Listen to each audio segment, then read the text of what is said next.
மொழிகளுக்கெல்லாம் மூத்தவளே, இளமை நலத்தில் பூத்தவளே, சுழிகளும் கோடும் வட்டமும் சுற்றும் என எழுத்தை ஆடையாய் போர்த்தவளே, மெல்லின சிறகை விரித்தவளே, வல்லின தோளில் விடை விடாமல் கேக்குதா கேக்குதா எனக்கு கேட்கல சரியா. வல்லின தோளில் இடை விடாமல் வள்ளுவன் கம்பனை சுமப்பவளே, மெய்யுக்குள்ளே உயிராய் நுழைந்து எமை ஆயுதம் ஏந்தி காப்பவளே, கவி பெய்யும் போது நாவில் அமர்ந்து சொற்களை அள்ளி குவிப்பவளே, கருப்பன் சாராய் இடிப்பவளே, நற்றமிழ் தாயை வணங்குகிறேன். தமிழுக்கு உருவம் தா முகநூல் குழுமத்தின் 5ஆம் ஆண்டு தொடக்க விழா, முப்பெரும் இலக்கிய திருவிழா, அலை கடலென திரண்டிருக்கும் இது ஆண்டு விழாவா அல்லது ஆரூர் தேர் திருவிழாவா? அலை கடலென திரண்டிருக்கும் இது ஆண்டு விழாவா அல்லது ஆரூர் திருவாரூர் தேர் திருவிழாவா? தஉமுகவின் பொதுக்குழுவா? தஉமுகவின் பொதுக்குழுவா? முன்னாடி ஆன்றோர்கள் பெரியோர்கள் குறிப்பாக ஆவடி ஐயா எல்லாம் உட்கார்ந்து இருக்கிறாங்க. அதற்காகவே நான் சில கவிதை எழுதி வந்திருக்கிறேன். தஉமுகவின் பொதுக்குழுவா? நான் எதுவும் கட்சி பேரை சொல்லல, இது அரசியல் மேடை இல்லை என்பதனால. தமிழுக்கு உருவம் தா குழுமத்தின் பொதுக்குழுவா?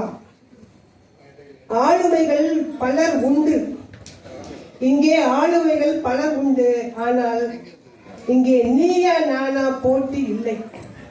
ஆளுமைகள் பலர் உண்டு, ஆனால் நீயா நானா போட்டி இல்லை. நிரந்தர பொதுச் செயலாளர் நிறுவனர் ஜெயராணி அவர்கள். அதனால் ஆளுமைகள் பல உண்டு, இங்கே நீயா நானா போட்டி இல்லை. புரிந்தவர்கள் புரிந்து கொள்வார்கள். வாய் வீச்சு ஜாலம் செய்கின்ற வெற்று அரசு இல்லை இவர். வாய் வீச்சு ஜாலம் செய்கின்ற வெற்று அரசு அல்ல இவர். 5 ஆண்டுகளாய் முகநூல் குழுமத்தை ஆட்சி செய்கின்ற வெற்றி அரசு. வாய் வீச்சு ஜாலம் செய்கின்ற வெற்று அரசு அல்ல அவர். 5 ஆண்டுகளாய் முகநூல் குழுமத்தை ஆட்சி செய்கின்ற வெற்றி அரசு. இவரின் இன்னொரு பெயரை உச்சரித்து பார்க்கிறேன். ஜெய என்று சொல்லும் போதே கண்முன்னே வருகின்றார் இன்னொருவர். இவரை ஒருபுறம் பார்த்தால் ஜெயராணி, ஒருபுறம் பார்த்தால் ஜெயராணி, மறுபுறம் பார்த்தால் நீங்களே ஊகித்துக் கொள்ளுங்கள். ஒரு புறம் பார்த்தால் ஜெயராணி, மறுபுறம் பார்த்தால் நீங்களே ஊகித்துக் கொள்ளுங்கள். இவரும் அம்மாதான், இவரும் அம்மாதான். சின்னம்மாவெல்லாம் இல்ல, பெரிய அம்மா. இவரும் அம்மாவே தான். உருவத்திலும் சரி, ஆட்சி கருவத்திலும் சரி, இவரும் அம்மாவே தான். ஆனாலும் வேறுபாடுகள் சில உண்டு. அவர் தமிழ்நாட்டின் முதலமைச்சர், இவர் முகநூல் நாட்டின் முதலமைச்சர். பச்சை வண்ண சென்டிமெண்ட் இவருக்கு இல்லை. பச்சை வண்ண சென்டிமெண்ட் இவருக்கு இல்லை. இவர் கோட் அணிவதில்லை, இவர் பச்சை வண்ண அங்கி அணிவதில்லை. வைரத்தால் அலங்கரித்த அம்மன் போல காட்சி தருவது இல்லை. தோளோடு தோள் நின்று போஸ் கொடுக்க உயிர் தோழியும் எவரும் இல்லை. ஆனாலும் இவரும் அம்மாதான். ஆனாலும் நினைவூற்றுகின்றார் அம்மாவை. நான் எதுவுமே குறைபாட சொல்லல, ஆனாலும் நினைவூட்டுகின்றார் அம்மாவை.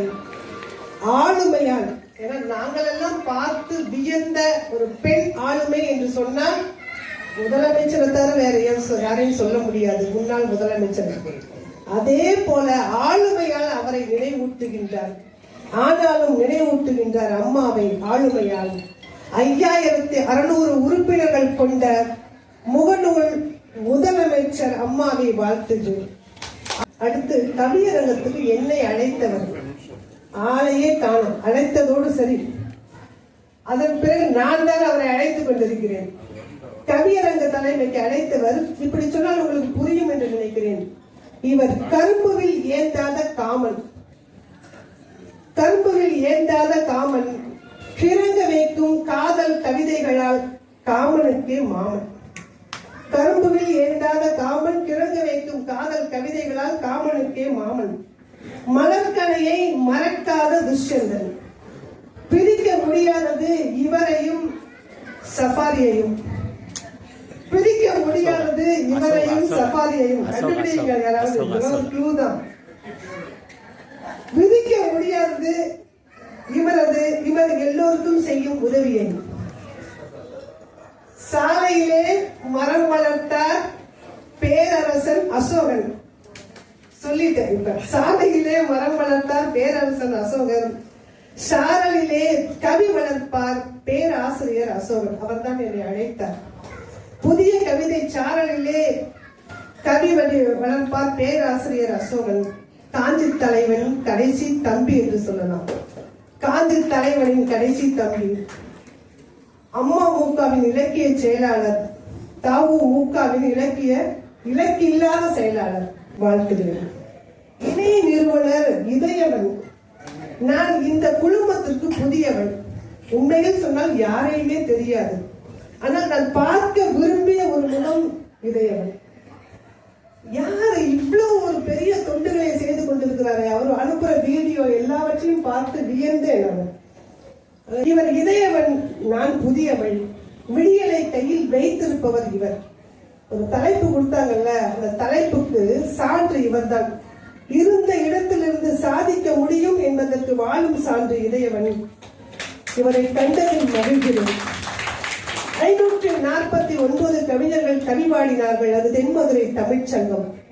ஐயா இருக்கும்போது தமிழ் பேசணும். அது முதல் தமிழ்ச்சங்கம்.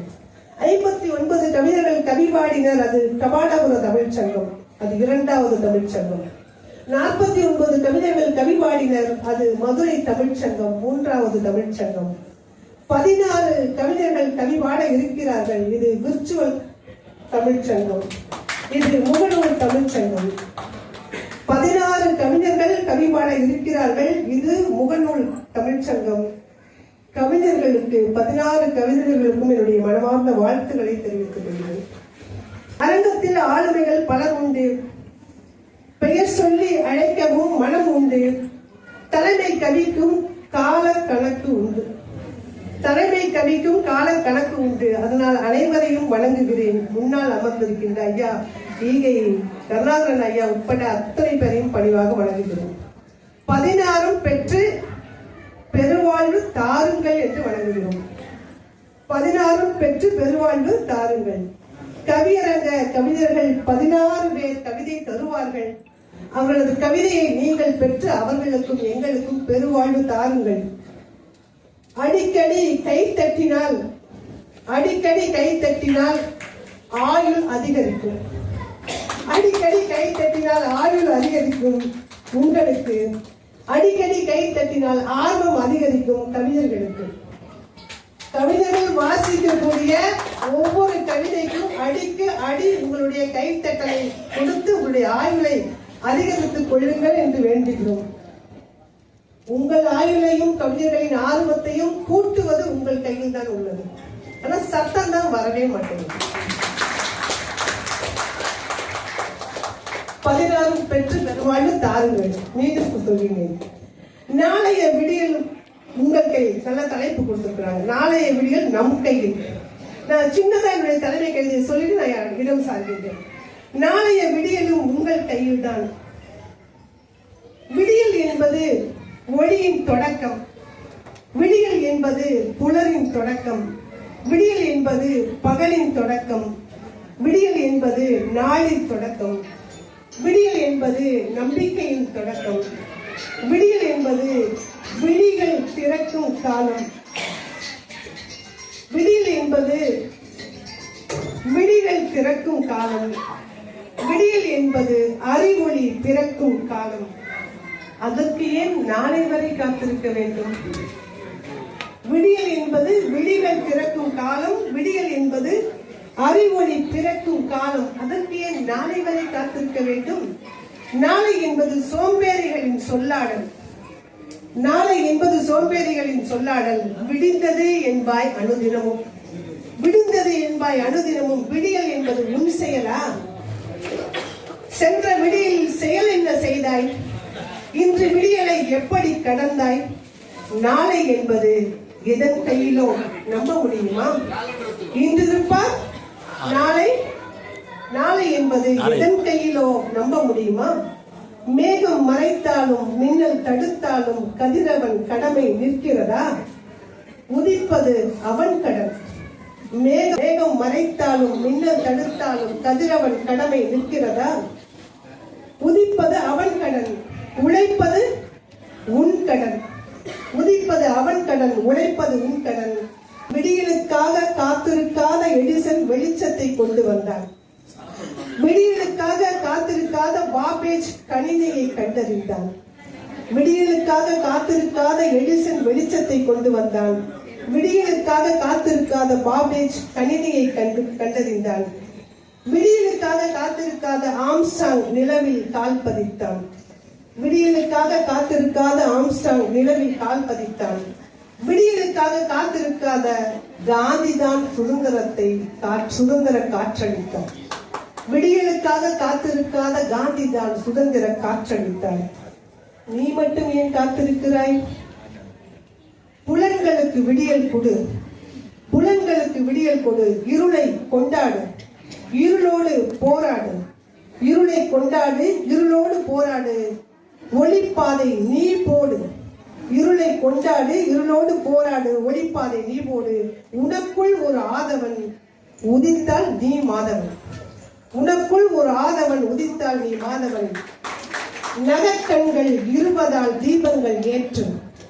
நகக்கண்கள் இருபதால் தீபங்கள் ஏற்று. விழி சுடர் இரண்டாலே வெளிச்சத்தை நீ காட்டு. விழி சுடல் இரண்டாலே வெளிச்சத்தை நீ காட்டு. அந்த விடியலை நீ போற்று. வானம் வசப்படும், பூமி வசப்படும். நீரும் நெருப்பும் நீல் விசும்பும் நேரே வசப்படும். வானம் வசப்படும், பூமி வசப்படும். நீரும் நெருப்பும் நீல் விசும்பும் நேரே வசப்படும். நன்றி. மிக சிறிய கவிதைக்காக